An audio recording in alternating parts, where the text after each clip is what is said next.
Here are today's tips and tricks for everyday living. Hi, I'm Cory Parsons, and we're here in my home in my accessible kitchen. And it's really important to plan out your kitchen so that you're able to function in it most independently. Right here, I have my cooktop, and over to my right, I have my sink. And right in the middle, I keep my cutting board.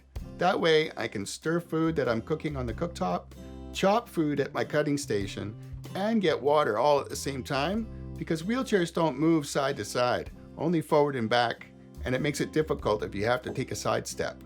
So things like salt and pepper grinders can be difficult to operate if you've got really low hand function. I opted to buy a couple of battery operated salt and pepper grinders. One of them you just need to turn upside down and the salt comes right out. And the other one is a little button on top to grind the pepper for you. Really handy when working in the kitchen, especially if you've got low hand function like I do.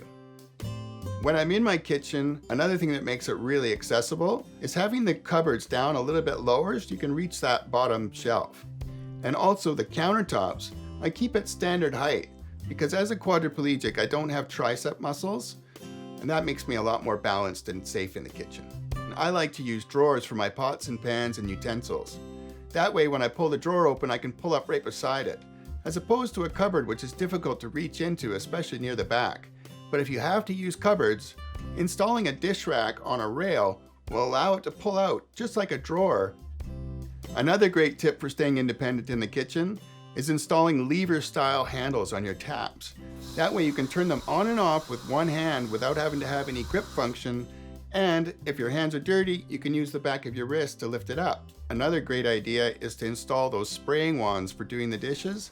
You can pull it out and use it to fill up the pot right on the counter, and that way you're not having to lift a heavy pot full of water out of the sink. Keeps you independent and safe. If your kitchen's like mine and really small with not a lot of storage, the oven works really great for storing all of your extra pans and pots when you're not using them. Just be sure and check before turning on your oven. Those are your tips and tricks for everyday living.